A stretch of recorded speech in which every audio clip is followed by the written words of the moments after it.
Oi, oi pessoal, tudo bem? Bom, começando aqui mais um vídeo. Como vocês viram aí no título, o objetivo desse vídeo hoje é compartilhar um pouquinho com vocês das leituras que eu fiz no ano passado, em 2023. E espero que, mais do que simplesmente dizer para vocês o que eu li, sirva aí de inspiração, de indicação, de alguma leitura que você queira fazer, se você se identificar com alguma coisa, tiver curiosidade de algum desses livros que eu trouxe, eu espero que seja aí uma forma de você tomar coragem e decidir ler. Eu vou deixar alguns links aqui desses livros na Amazon. Você comprando, se você quiser, através desses links, ajuda muito a gente. Nós ainda somos um grupo bem pequenininho, mas eu espero que cresça e que se torne cada vez mais democrático o acesso a vários tipos de leitura. E se você quiser ajudar o canal de alguma forma, você pode adquirir o livro através do meu link, que eu vou deixar aqui na descrição do vídeo, tá bom? Bom, e o primeiro livro foi um livro que me surpreendeu muito, O Príncipe de Maquiavel. Confesso para vocês que é um daqueles livros que eu escutei desde a minha adolescência no ensino médio, e eu não tinha muita vontade de ler, não. Eu ouvia, tudo bem, achava uma coisa muito distante da minha realidade, mas olha, gente, me surpreendeu. O Príncipe, ele fala basicamente de estratégias de governo. Ele foi escrito por Maquiavel durante o exílio dele, quando os Médicis retornam ao poder de Florença.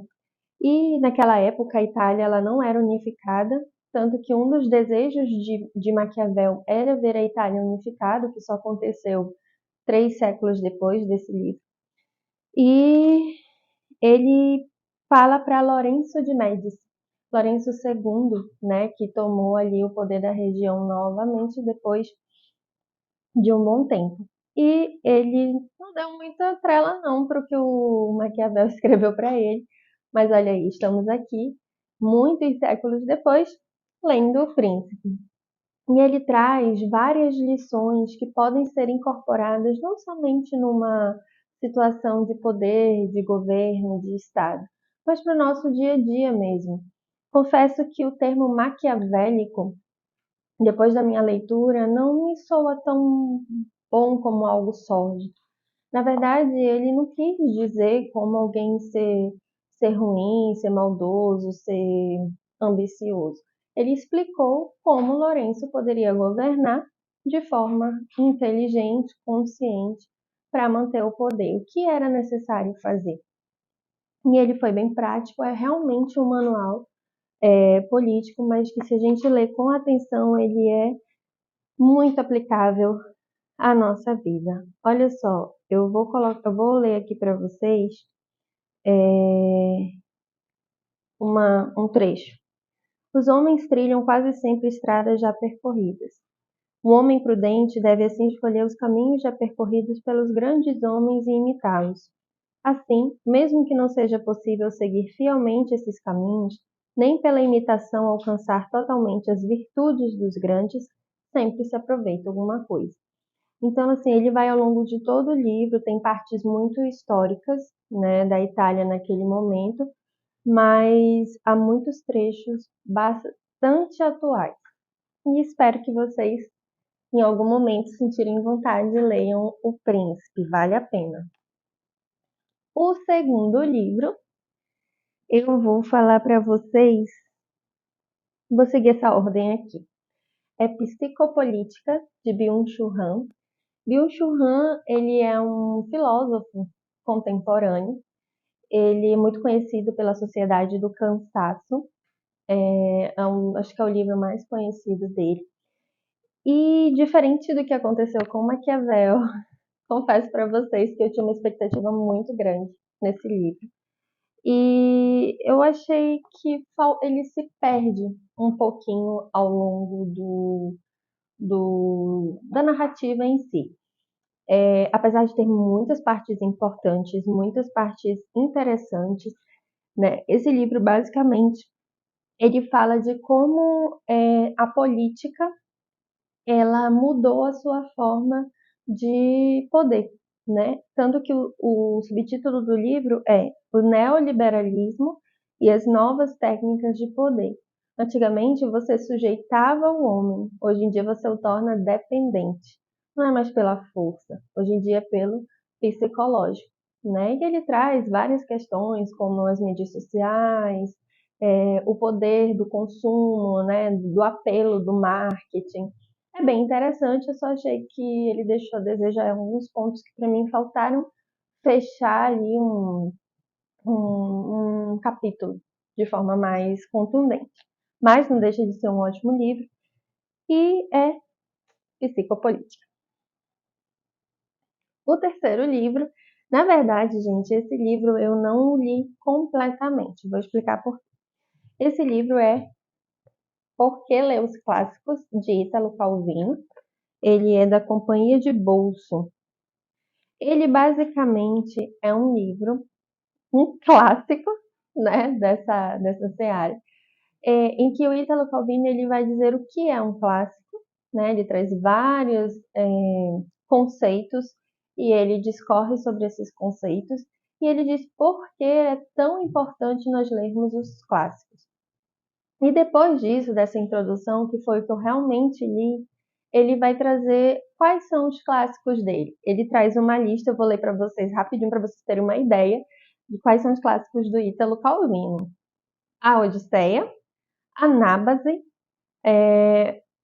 Ovídio e a Contiguidade Universal, O Céu, o Homem e o Elefante, As Sete Princesas de Nezami, Tirã Leblanc, A Estrutura do Orlando, Pequena Antologia de Oitavas, Gerolamo Cardano, O Livro da Natureza em Galileu, Cyrano na Lua, Robinson Crusoe, Candide ou A Velocidade, Jacques Le Fataliste, de Denis Diderot, Jean-Marie Hortet, O Conhecimento Atomizado, Guia Chartreuse, eu não sei francês, para uso dos novos leitores, A Cidade Romance de Balzac, Charles Dickens em Our Mutual Friend, Gustave Flaubert com Trois Comtés, o Dois Urtardos, que eu tenho muita vontade de ler, de Lev Tolstói, O Homem que Corrompeu Heidelberg, de Mark Twain, Daisy Miller, de Henry James, O Pavilhão nas Dunas, de Robert Louis Stevenson e Os Capitães de Conrad. E aí ele traz mais algumas, mas assim, o que eu achei bem interessante, gente, é que a maioria desses clássicos eu confesso que eu não tinha escutado falar. E isso me criou uma vontade de expandir a minha leitura. Mas ele vai trazendo um resumo, depois que ele faz essa introdução, um resumo de cada um desses clássicos, e ele fala um pouquinho sobre a aplicação deles. Não li todos, li A Cidade de Balzac, li sobre a Odisseia, Nábase, né, basicamente, mas ele me deu muita vontade de fazer, daqui a uns anos, a minha lista de quais são os meus clássicos, né? Eu acho que um clássico é aquele que nunca perde a sua atualidade e sempre vai falar com a gente em algum momento da nossa vida de alguma forma. Depois eu li A Ignorância de Milan Kundera. Gente, eu fiquei muito intrigada com a forma de escrita dele. Milan Kundera, para quem não sabe, ele foi um escritor tcheco. Ele nasceu em Praga, na República Tcheca, mas ele foi exilado durante um período de socialismo, né? Ele vai para a França e ele quer ser conhecido como um escritor francês. E ele se naturaliza francês e vive lá. Ele encontra na França sua verdadeira pátria. E esse livro basicamente fala sobre a posição do imigrante, né, na sociedade. Ele sai do seu país, vai para outro país onde ele é visto como não pertencente. Só que quando ele volta para o seu país, ele sente que ele também não pertence àquele país mais. E fala justamente sobre essa volta da personagem principal a Praga, tem tudo a ver com a vida dele. A volta dela para Praga e como ela não se reconhece mais lá, como ela não reconhece mais aquele local como da sua vida, e fala um pouco desse capítulo da vida dela em Praga, desse retorno. E é um livro que não tem fim, na minha opinião.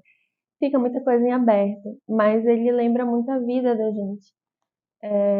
Os capítulos da nossa vida muitas vezes simplesmente vão passando, não necessariamente tem um desfecho, uma coisa super interessante, importante. Simplesmente ali aquele ciclo encerra e passa para outro. E para mim é isso, sobre isso que a ignorância fala. E só para vocês saberem, o Milan Kundera foi o que fez aquele famosíssimo livro A Insustentável Leveza do Ser. Então espero que saber disso façam vocês quererem ler Milan Kundera, A Ignorância.